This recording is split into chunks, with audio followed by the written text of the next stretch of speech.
Assalamualaikum warahmatullahi wabarakatuh. Selamat malam Pasparta dan teman-teman semua. Kami dari kelompok 6 ingin mempresentasikan materi chapter terakhir dari mata kuliah teori akuntansi. Sebelumnya izinkan kami untuk memperkenalkan diri. Saya Dewi Yulia Biranpasana dengan NIM 2019-12-11-032. Selanjutnya, Saya Syafa Livia Azani dengan NIM 2019-12-11-034.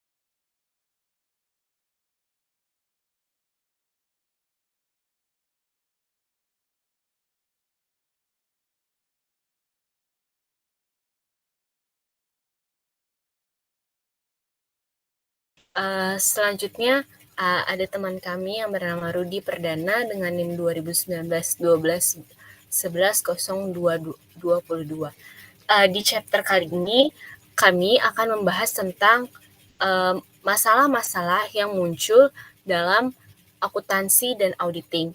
Materi ini merupakan chapter terakhir dari mata kuliah teori akuntansi.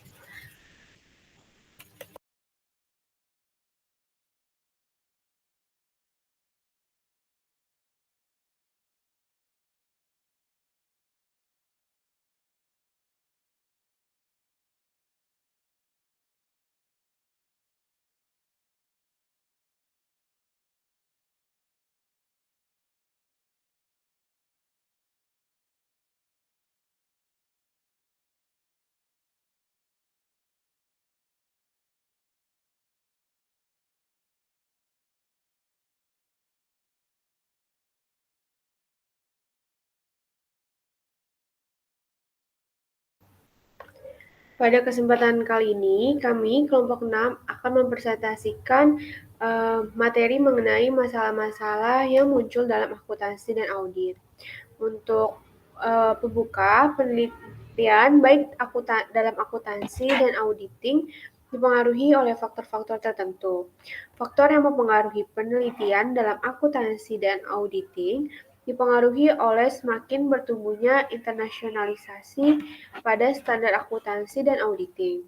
Hal ini menyebabkan standar yang digunakan harus disesuaikan agar laporan yang dihasilkan dapat memberikan informasi ekonomi yang bermanfaat.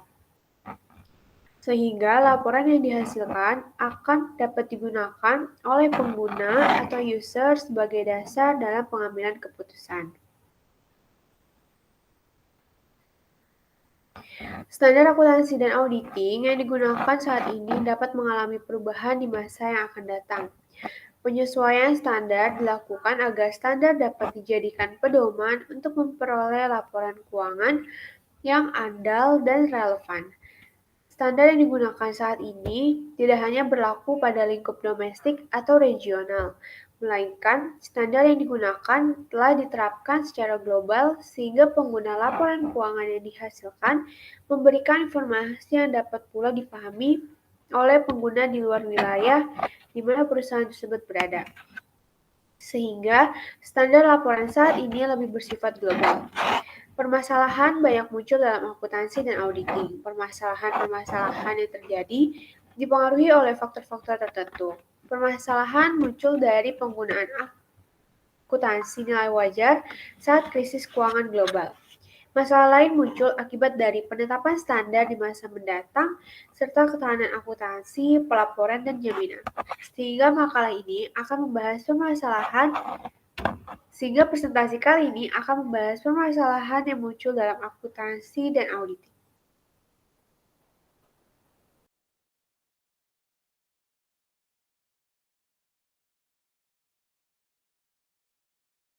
Next.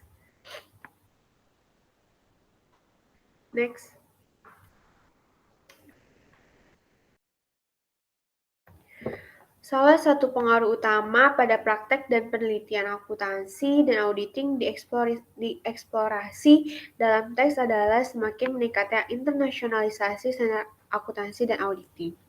XBRL atau bahasa pelaporan bisnis yang dapat diperluas memungkinkan informasi keuangan disajikan dengan cara interaktif yang pada gilirannya memungkinkan setiap item data diekstraksi oleh perangkat lunak untuk menghasilkan laporan yang dirancang khusus oleh pengguna individu. Meliputi SEC pada tahun 2008 dan 500 perusahaan AS terbesar, termasuk di laporan keuangan 2019.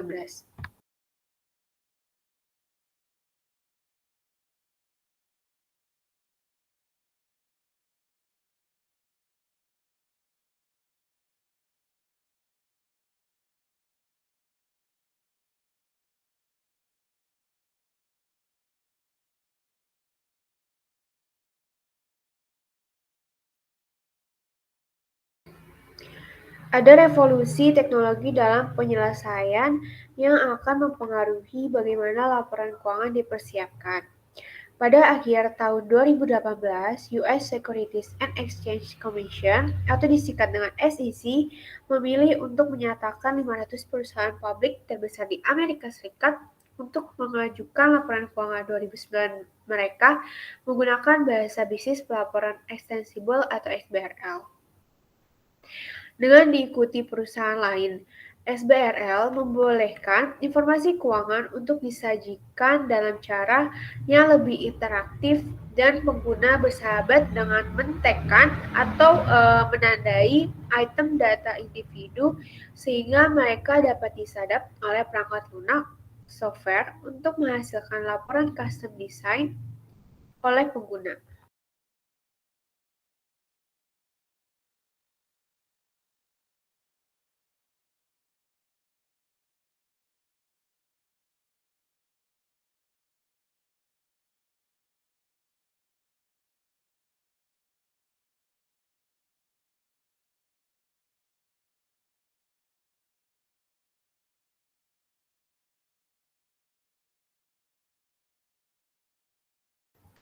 SEC berharap bahwa XBRL yang akan memperbolehkan analisis jauh lebih cepat dari data keuangan perusahaan oleh sekelompok pengguna atau user yang lebih luas dengan mengurangi error.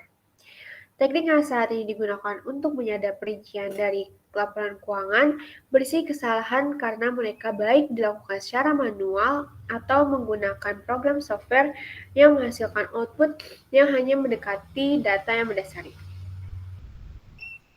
Laporan keuangan disampaikan dengan database publik SEC dikenal sebagai EDGAR atau EDGAR yang dapat diakses melalui web, sehingga data tersedia untuk setiap pengguna yang tertarik. HK menunjukkan bahwa perkembangan ini akan berarti dengan tersedianya data yang dapat diakses dan mungkin akan menempatkan manajer perusahaan di bawah pengawasan lebih besar untuk menjelaskan laporan keuangan mereka.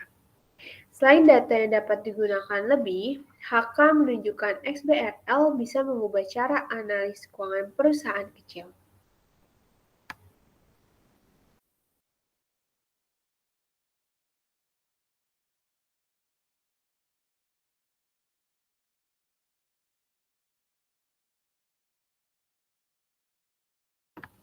Saat ini, analis keuangan cenderung untuk fokus pada perusahaan besar karena data mereka tersedia lebih besar dan lebih luasnya ketertarikan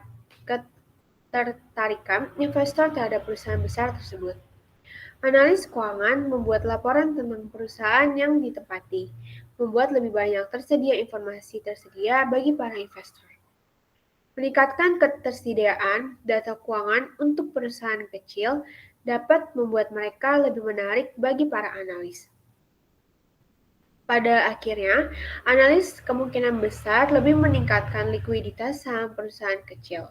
Selain itu, investor amatir dapat lebih meningkatkan kepercayaan dari tingkat yang lebih detail dan komparabilitas data antara perusahaan. Salah satu isu terkait XBRL adalah apakah pendekatan audit saat mendamaikan versi kertas XBRL dokumen yang terkait dengan informasi dalam pengajuan SEC resmi sudah cukup. Plumlee menunjukkan bahwa penyediaan informasi XBRL merupakan perpanjangan dari paradigma pelaporan tradisional yang akan mengubah cara data keuangan dan non-keuangan dapat digunakan. Perubahan paradigma ini mengharuskan auditor untuk mempertimbangkan pertanyaan jauh lebih dalam dari sekedar rekonsiliasi output. Pertanyaan-pertanyaan ini meliputi apa konstitusi kesalahan dalam SBRL dan apa materialitas, artinya bila potongan individu data keuangan akan digunakan di luar konteks laporan keuangan. Materialitas secara tradisional dinilai sebagai dampak terhadap keputusan pengguna, dan guidelines kuantitatif menunjukkan bahwa item tersebut akan dipertimbangkan dalam isolasi dan secara agregat dan dalam proporsi ke basis relatif seperti laba. Dapat kita lihat di SSB 1031 materialitas. Jika data dapat diakses dalam laporan isolasi atau di baru pedoman materialitas combination, tidak dapat diinterpretasikan dalam cara yang sama. Plumlee bergabung dengan HK menyuruhkan lebih banyak riset untuk memahami keuntungan dan kerugian dari XBRL dan dampaknya terhadap masa depan pelaporan keuangan dan audit. Next. XBRL akan melonggarkan kontrol yang dimiliki manajer saat ini pada kebutuhan agregasi data dan menempatkan kinerja mereka di bawah pengawasan yang lebih besar.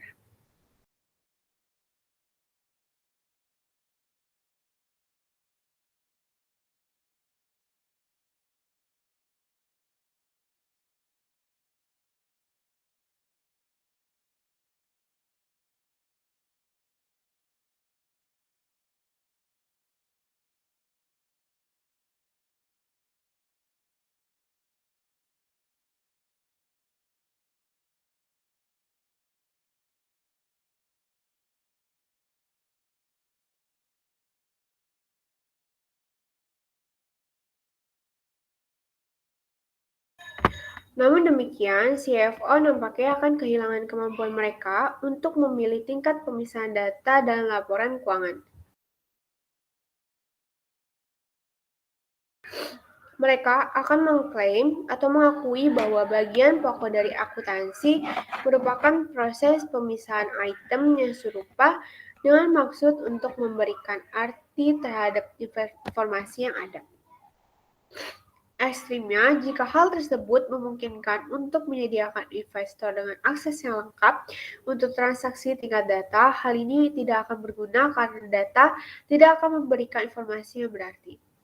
Arti dari sebuah data ditambahkan oleh akuntan melalui proses klasifikasi dan pemisahan untuk memperbolehkan, misalnya penghitungan rasio tipe tertentu dari biaya atau expense hingga sales atau penjualan.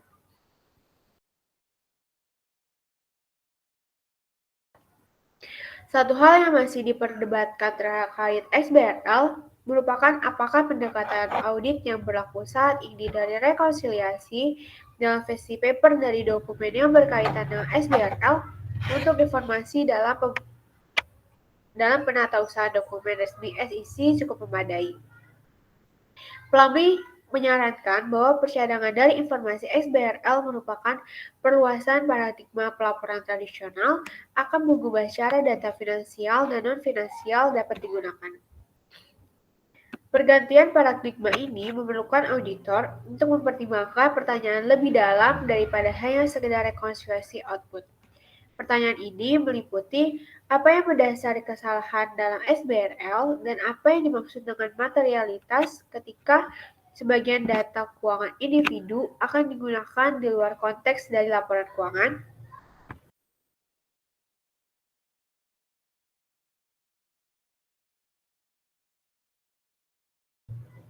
Materialitas secara tradisional dinilai sebagai dampak dari keputusan pengguna, dan pedoman kuantitatif menyarankan bahwa item tersebut dapat dipertimbangkan pada pengasingan dan dalam pemisahan, dan dalam proporsi untuk dasar yang lebih relatif. Seperti contohnya adalah laba. Jika data dapat diakses dengan mudah dalam pengasingan atau dalam penggabungan yang baru, pedoman materialitas tidak dapat diinterpretasikan dengan cara yang sama. Plumlee setuju dengan HK akan kebutuhan riset yang lebih dalam untuk memahami keuntungan dan kelemahan dari XBRL dan dampaknya pada masa depan pelaporan keuangan dan audit.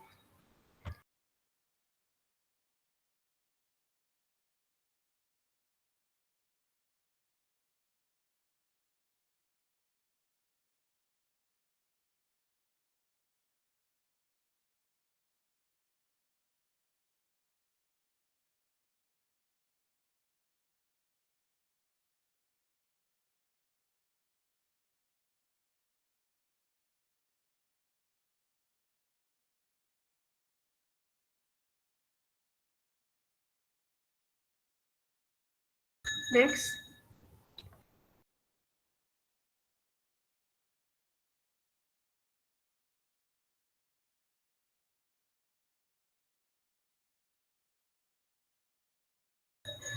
Efek dari keruntuhan perusahaan dan Sarbanes-Oxley Act pada tahun 2002. Runtuhnya profil tinggi pada awal 2000-an mengubah citra akuntansi dan audit serta lingkungan peraturannya. Kritik terhadap independensi auditor dan tata kelola perusahaan, SOX ulasan sejawat digantikan oleh inspeksi PCAOB atau PCOB, kemudian pembatasan penyediaan jasa non-audit oleh perusahaan audit kepada klien audit mereka. Sebagaimana telah didiskusikan secara cukup komprehensif pada awal bab ini, atau pada awal chapter ini, sejumlah perusahaan yang ternama bangkrut dan perubahan hukum pada tahun 2000-an mengubah baik citra akuntansi dalam audit dan lingkungan regulasinya. Sejumlah kritikan terhadap independensi auditor dan tata kelola perusahaan menjadi topik hangat yang mengundang banyak pendapat publik dan perhatian bagi peneliti. Semisal, di Amerika sebelum adanya Sarbanes-Oxley Act pada tahun 2000, SOX audit perusahaan saling memberikan review sesuai dengan sistem administrasi review oleh American Institute of Certified Public Accountants atau AACPA. Proses ini berkaitan dengan pengumpulan informasi pada prosedur pengendalian kualitas audit perusahaan dengan mewawancarai para staf dan memeriksa pendokumentasian. Forgetty mengkritik proses ini pada dasar bahwa proses review tidaklah memadai secara tepat dan penelaah cenderung tidak dapat mendeteksi kekurangan yang penting. Hal ini seperti yang dikatakan bahwa staf dapat dilatih untuk menjawab pertanyaan preview dan dokumen dapat dihasilkan yang mana menunjukkan audit yang mendalam daripada yang sebenarnya. Sejak tahun 2004, Public Company Accounting and Oversight Board atau PCOB yang mana dibentuk sesuai dengan legislasi SOX telah menyusun pemeriksaan independen perusahaan audit. Akan tetapi, meskipun kritik terhadap review sejawat AACPA yang mana mengacu pada perusahaan dalam regulasi Hillary and Lennox menemukan bukti bahwa review sejawat lebih menyediakan informasi yang kredibel atau jelas dan terperinci terkait perbedaan kualitas antara audit perusahaan. Meskipun hal muncul untuk menyarankan bahwa perubahan regulator tidak dapat dibenarkan, Hillary and Lennox juga memberikan catatan bahwa perbedaan antara metode review dan secara khusus bagaimana penemuan mereka dipublikasikan membuat hal ini sulit untuk ditarik kesimpulannya. Pada sistem AACPA, nampak bahwa penelaahan perusahaan mungkin sedikit untuk mengungkap permasalahan audit jika mereka tidak dapat berkompetisi dengan perusahaan yang direview. Perusahaan yang telah direview cenderung memiliki kualitas yang lebih tinggi jika mereka direview oleh auditor lainnya yang tidak berkompetisi untuk klien yang sama. Bukti-bukti audit mengatakan bahwa sulit untuk benar-benar menghilangkan insentif kepentingan masing-masing pihak sesuai dengan sistem pengendalian kualitas yang diatur oleh perusahaan sendiri. Mungkin sebuah sistem dengan insentif pribadi yang lebih sedikit dapat menjadi pilihan yang ada di masa sulit, bahkan jika hal tersebut bukanlah sistem yang baik.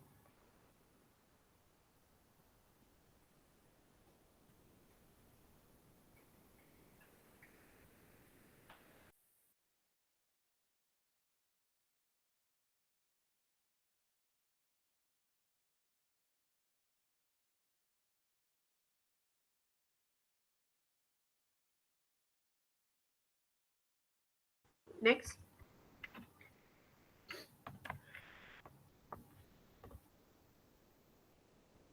Isu seputar penerapan adil akuntansi atau akuntansi fair value sama global krisis keuangan.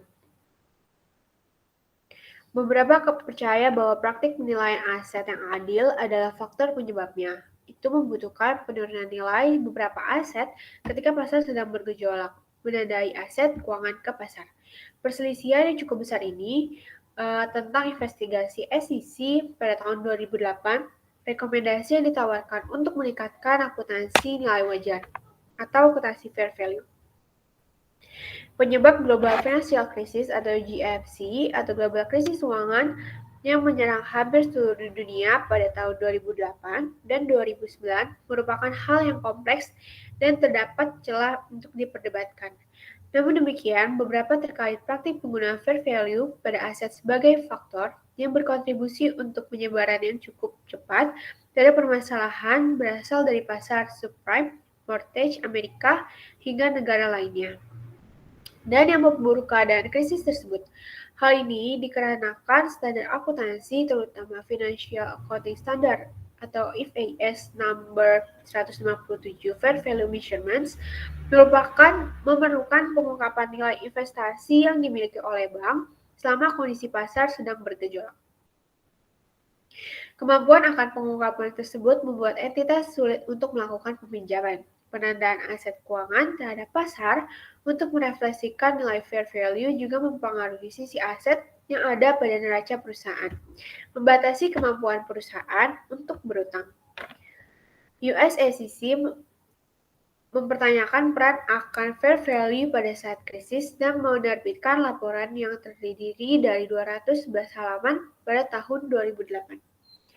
SEC perlu memerlukan investigasi akan peran standar akuntansi semisal FAS 157 pada kegagalan lembaga keuangan yang terjadi pada tahun 2008.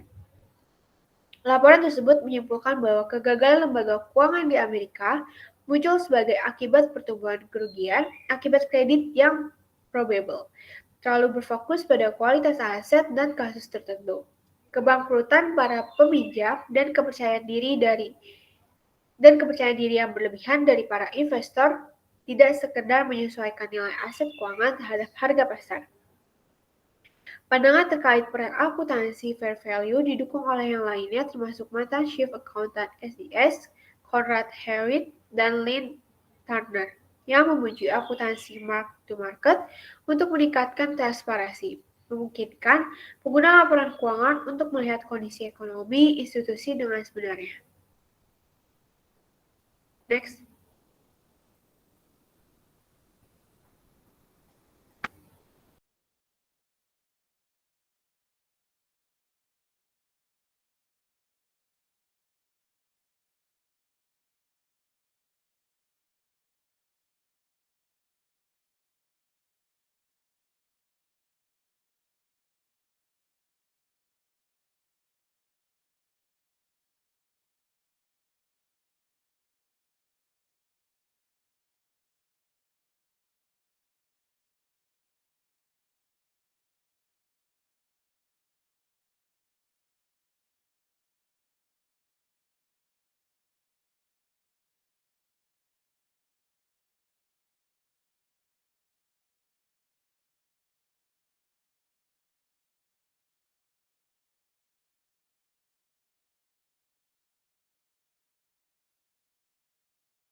Selanjutnya, saya akan melanjutkan topik yang telah disampaikan oleh Syafa dengan judul reaksi oleh pembuat standar atau reaksi dengan standar setter.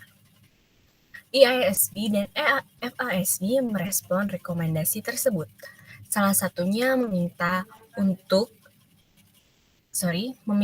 FASB untuk memperbolehkan bank menggunakan penilaiannya sendiri dalam menentukan nilai wajar aset, daripada menggunakan pasar sebagai kriteria objektif.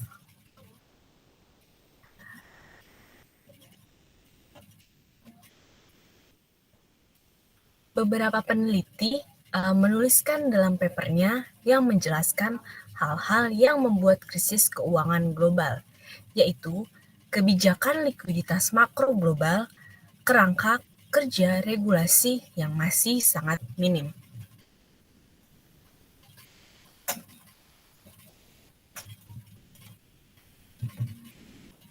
Sedangkan untuk reaksi IASB di bulan Oktober tahun 2008 yaitu mengubah aturan sehingga kerugian dari perubahan nilai pasar aset keuangan dapat direklasifikasikan ke dalam bentuk keadaan tertentu untuk menghindari pembebanan kerugian mark to market ke laporan laba rugi. FASB di tahun 2009 memperkenalkan keputusan untuk mengizinkan bank menggunakan penilaian mereka sendiri dalam menentukan nilai wajar aset daripada menggunakan nilai pasar.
Kemudian auditor dan dunia krisis keuangan. Berdasarkan catatan seorang peneliti, sangat sedikit perhatian yang diberikan dalam tekanan peran auditor pada saat krisis. Meskipun beberapa komentator menanyakan nilai audit ketika auditor tidak memprediksi efek dari resiko aset pada neraca beberapa bank.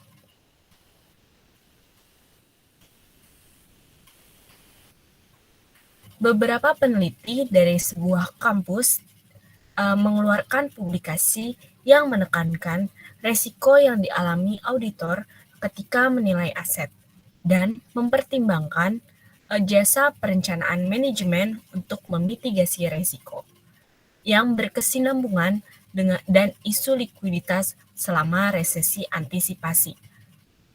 Publikasi ini juga menegaskan bahwa pentingnya standar etis saat menghadapi tekanan dari manajemen untuk menghindari pengakuan yang tidak diinginkan atau write-down.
Profesi akuntansi dan regulator yang mengawasi pelaporan keuangan dan audit di seluruh dunia telah aktif mengeluarkan panduan kepada akuntan dan direktur untuk membantu mereka selama masa krisis.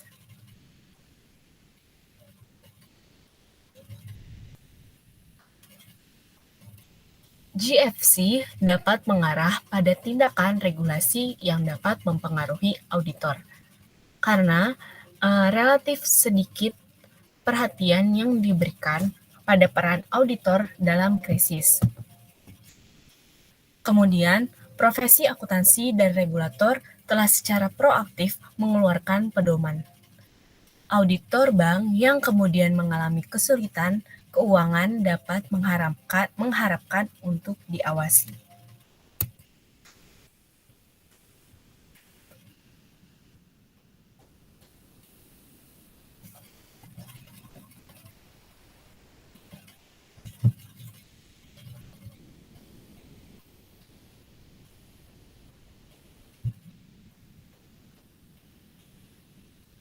Kemudian bagaimana dengan arah yang memungkinkan penetapan standar akuntansi internasional di masa mendatang, yaitu adanya konvergensi IASB dan FASB atau proyek konvergensi IASB dan FASB.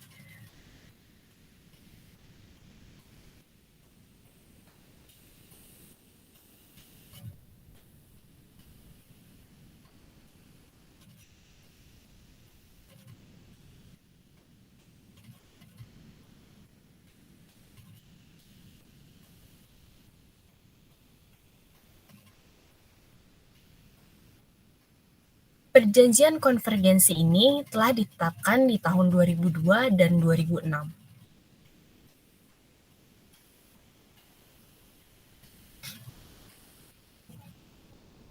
Dimulai dari tahun 2014, perusahaan-perusahaan di Amerika Serikat menggunakan sebuah roadmap yang dikeluarkan oleh Security and Exchange Commission atau biasa disingkat SEC, Amerika Serikat. Konvergensi dengan IFRS ini dilakukan untuk mencapai kejadian-kejadian yang penting yang diyakinkan dengan bentuk minat publik dan perlindungan bagi investor. Peningkatan investasi global dan peluang-peluang untuk investasi baru pada pasar investasi bagi investor di Amerika Serikat dengan pertimbangan penggunaan konvergensi. Penggunaan IFRS ini memiliki keuntungan, yaitu investor dapat membandingkan laporan keuangan yang dihasilkan oleh setiap perusahaan dari berbagai negara.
Penggunaan IFRS ini memiliki keuntungan, yaitu investor dapat membandingkan laporan keuangan yang dihasilkan oleh setiap perusahaan dari berbagai negara.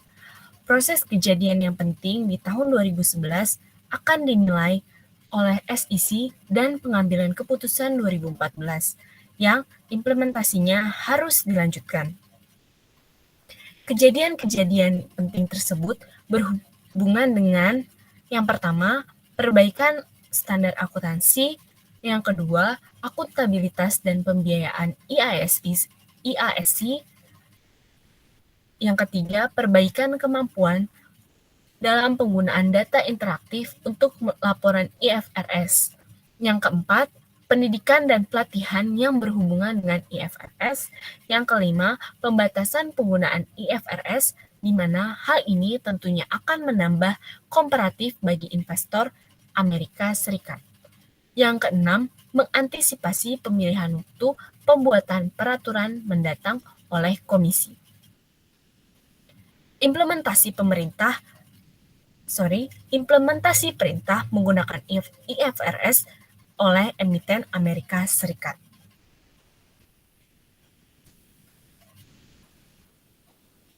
Roadmap yang dikeluarkan oleh SEC ini juga membuat yang pertama, pasar menjadi semakin global, yang kedua, peluang investasi baru bagi investor di Amerika Serikat, yang kedua, perusahaan akan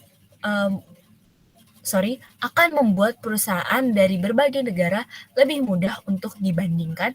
Yang terakhir, kemajuan menuju 7 tonggak yang akan dinilai pada tahun 2011.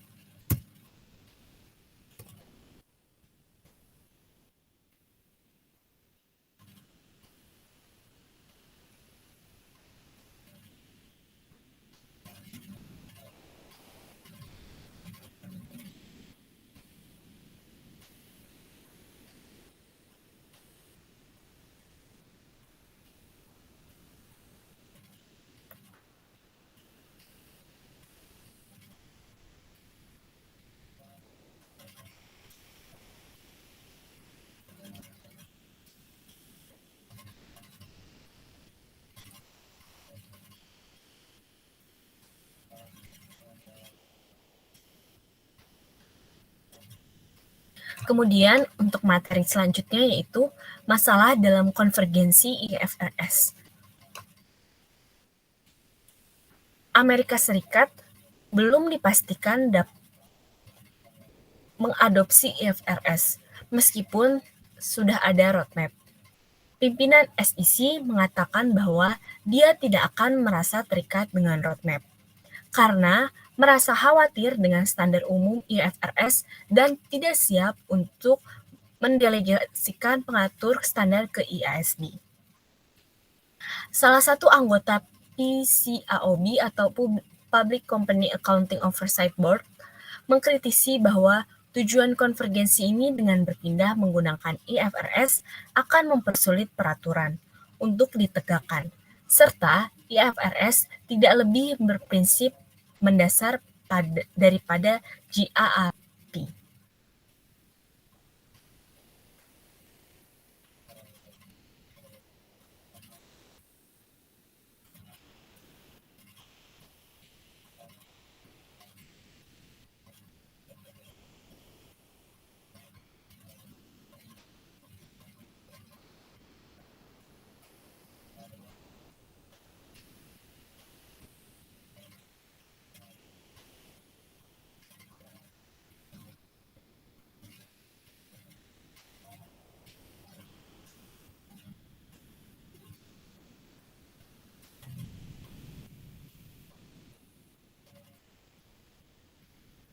Permasalahan kompetisi antara pengatur standar merupakan pertimbangan yang lebih jauh untuk berpindah ke suatu serangkaian standar global.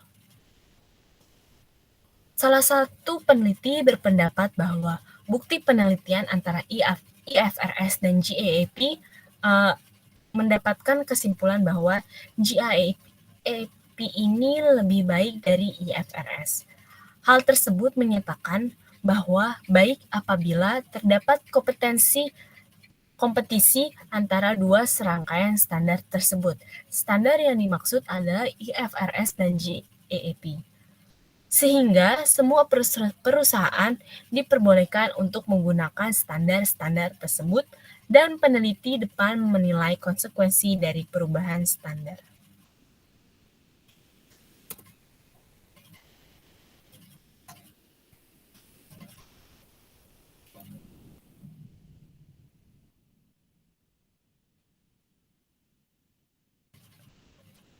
Kemudian kita akan membahas standar audit internasional. Standar audit juga sedang diinternasionalkan dengan cara yaitu sedang dirancang ulang, kemudian meningkatnya penerimaan internasional. Perpindahan ke IFRS akan membutuhkan standar audit dari Amerika Serikat untuk berubah dari menilai kesesuaian dengan aturan menjadi menilai benar dan adil.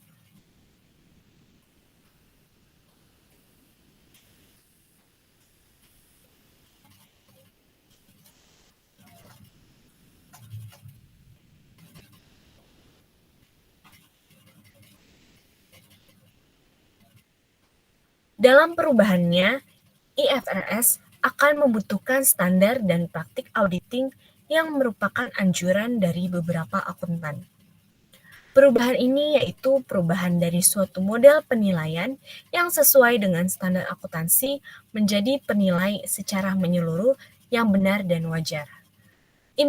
Implikasi penting bagi pendekatan audit untuk mengadopsi prinsip dasar standar akuntansi IFRS, yaitu pendekatan yang sudah ada dan berfokus untuk menguatkan peraturan daripada prinsip sendiri.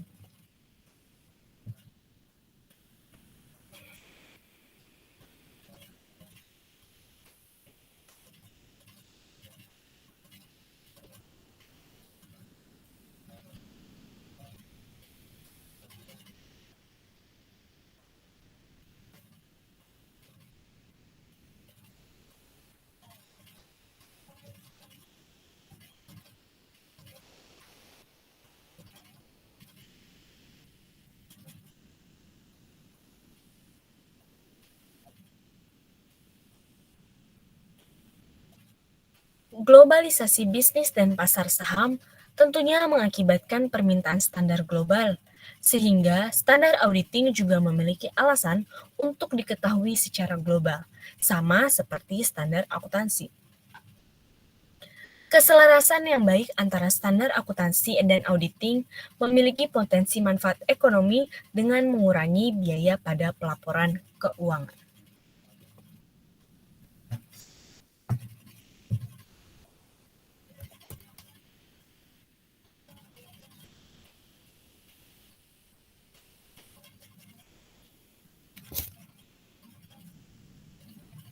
Selanjutnya akan dilanjutkan oleh Rudi Perdana.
Mohon maaf karena adanya kendala internet.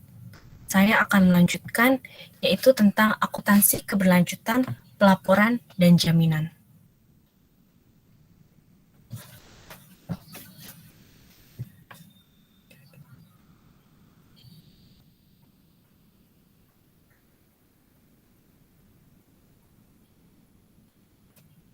Sebelum kita masuk ke materi, pertama kita akan membahas apa itu akuntansi ketahanan dan pelaporan.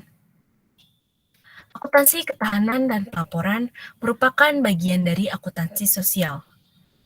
Beberapa peneliti beranggapan bahwa kombinasi untuk beberapa hal yang berbeda dalam media yang berbeda, untuk pengguna yang berbeda, serta untuk tujuan yang berbeda, merupakan akuntansi sosial.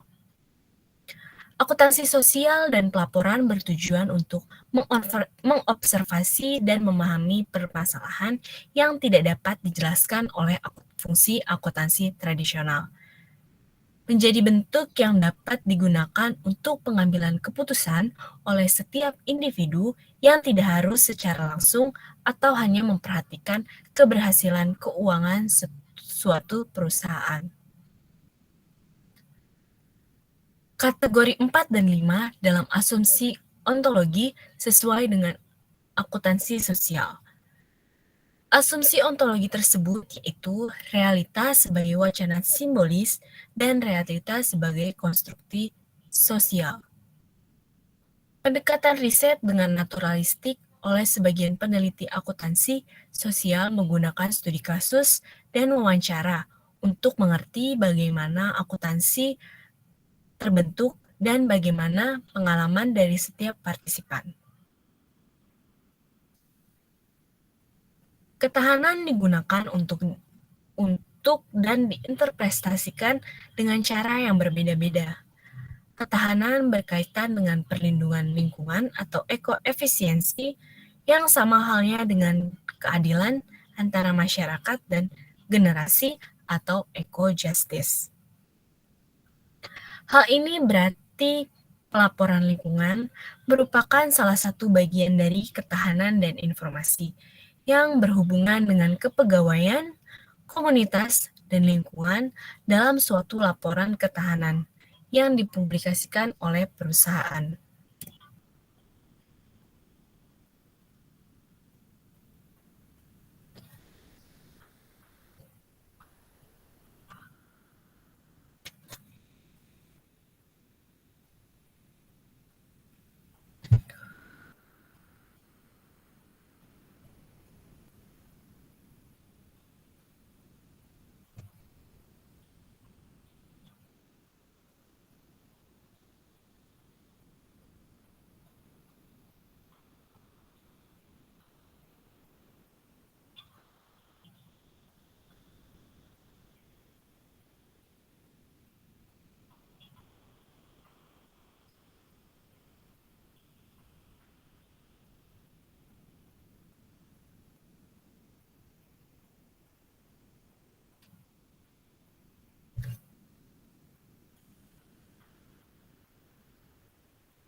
Kemudian, perkembangan terakhir di pelaporan keberlanjutan. Pelaporan ketahanan mengalami perubahan dalam kurun waktu beberapa tahun terakhir yang berkaitan dengan berbagai pengembangan. Global Reporting Initiative atau GRI mempublikasikan pedoman untuk pelaporan ketahanan yang sudah dikeluarkan pada tahun 2006. Pedoman tersebut merupakan dasar kerangka kerja untuk pengungkapan ketahanan dan berisikan petunjuk serta prinsip standar untuk pengungkapan semua jenis organisasi. Pertumbuhan pelaporan mengenai isu-isu lingkungan juga berkembang oleh munculnya surat izin untuk pasar dengan gas rumah kaca ataupun tidak. Dampak bagi perusahaan yang ditimbulkan pasar yaitu memerlukan perhitungan untuk emisi gas rumah kaca dan laporan di bawah otoritas peraturan yang relevan.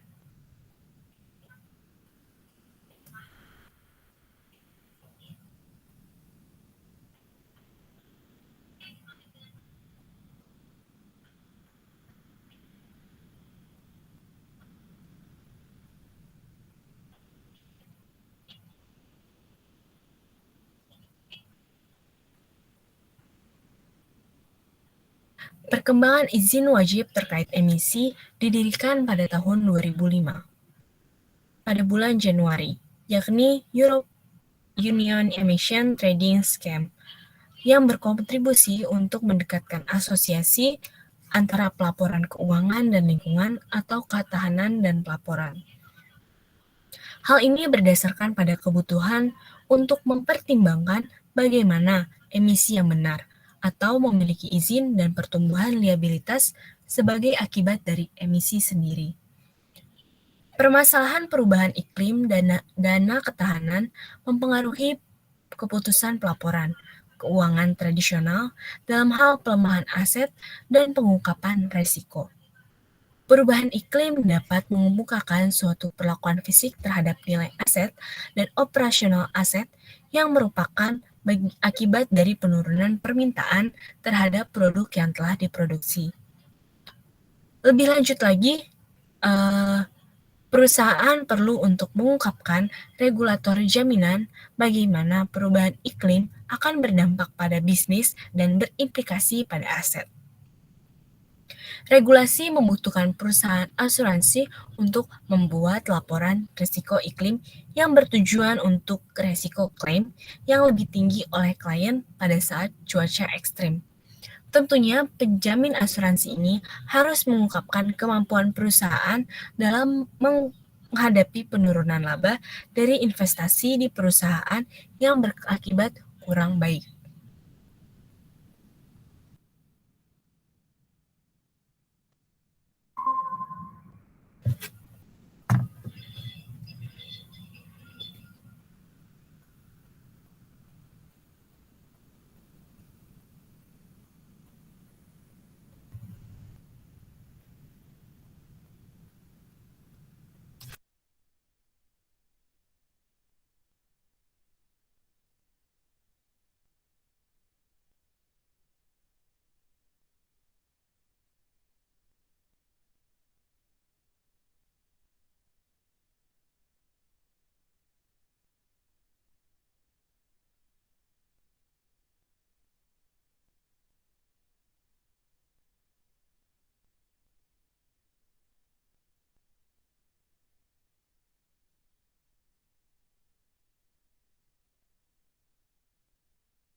Untuk tren dalam keberlanjutan pelaporan, beberapa perusahaan sekarang mencari jaminan untuk laporan keberlanjutan mereka. Akuntansi ketahanan dan pelaporan merupakan bagian dari akuntansi sosial menurut Godfrey 2010. Ketahanan digunakan untuk dan diinterpretasikan dengan cara yang berbeda-beda. Ketahanan berkaitan dengan perlindungan lingkungan atau ekoefisiensi sama halnya seperti keadilan antara masyarakat dan generasi. Hal tersebut berarti bahwa pelaporan lingkungan merupakan bagian dari ketahanan dan informasi yang berhubungan dengan kepegawaian, komunitas, dan lingkungan dalam suatu laporan ketahanan yang dipublikasikan oleh perusahaan. Next.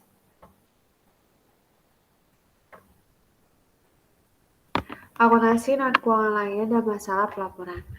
Yang pertama, akuntansi yang menerapkan konsep akuntansi aktual untuk sumber daya air. Yang kedua, akuntansi emisi gas rumah kaca. Dan yang terakhir, keduanya berusaha untuk menyediakan data tentang sumber daya yang langka, selain yang secara tradisional ditangkap oleh sistem akuntansi keuangan. Next.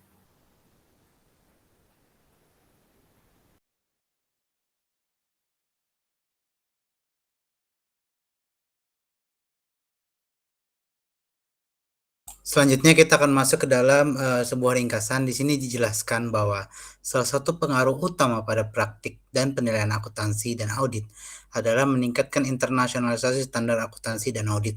Jadi di sini maksudnya adalah di mana sebuah standar audit itu perlu adanya standar internasional dalam penilaian akuntansi terutama dan dalam auditnya.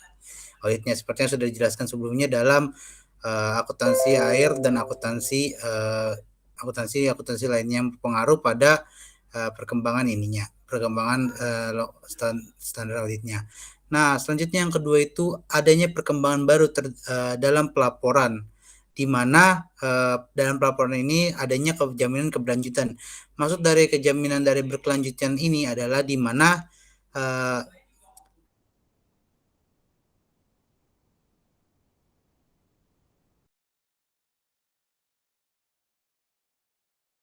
lanjut, yaitu mengenai bagaimana suatu pekerjaan atau suatu audit ini dia memiliki portofolio hijau dan itu berpengaruh kepada lingkungan bisnisnya yang akan mengakibatkan pelestarian lingkungan. Dan maksud dari jaminan keberlanjutan ini adalah pembangunan lingkungan yang bersih dan hijau alias go green. Nah, sementara untuk akuntansi air dan perhitungan emisi gas rumah kaca itu adalah perkembangan baru. Dan akuntansi air dan emisi gas rumah kaca ini itu masuk dalam perkembangan baru dari jaminan pelaporan atas keberlanjutannya suatu usaha. Jadi dengan adanya akuntansi air dan perhitungan emisi gas ini mengakibatkan sebuah inovasi baru dari poin atau rencana untuk jaminan keberlanjutan dari pelaporan keuangan, sehingga dalam pelaporan keuangan itu perlu adanya portofolio hijau yang mengisi mengenai bagaimana penggunaan air dan efisiensinya serta bagaimana penggunaan emisi gas yang akan berpengaruh terhadap rumah kaca dilihat dari seberapa bagusnya penggunaan aset dan seberapa bermutunya mereka memanfaatkan aset-aset yang berpengaruh terhadap pelestarian lingkungan. Next. Ini adalah istilah dalam konsep utama ya, seperti yang sudah dijelaskan sebelumnya. Ada XBRL, terus di sini ada Sarbanes-Oxley dari Act 2002. Di sini ada juga penilaian akuntansi nilai wajar dan GFC atau nilai wajar itu fair value. Lalu bagaimana tentang auditor dan GFC. Yang berikutnya ada proyek konvergensi. Kemudian ada akuntansi dan jaminan keberlanjutan. Selanjutnya ada akuntansi air yang tadi sudah dijelaskan, dan yang terakhir itu adalah akuntansi emisi gas rumah kaca. Next. Sekian presentasi dari kami, kurang lebihnya mohon maaf. Semoga apa yang telah kami sampaikan dapat bermanfaat. Terima kasih atas kekurangannya dan mohon maaf apabila ada kesalahan atau kendala. Wassalamualaikum warahmatullahi wabarakatuh.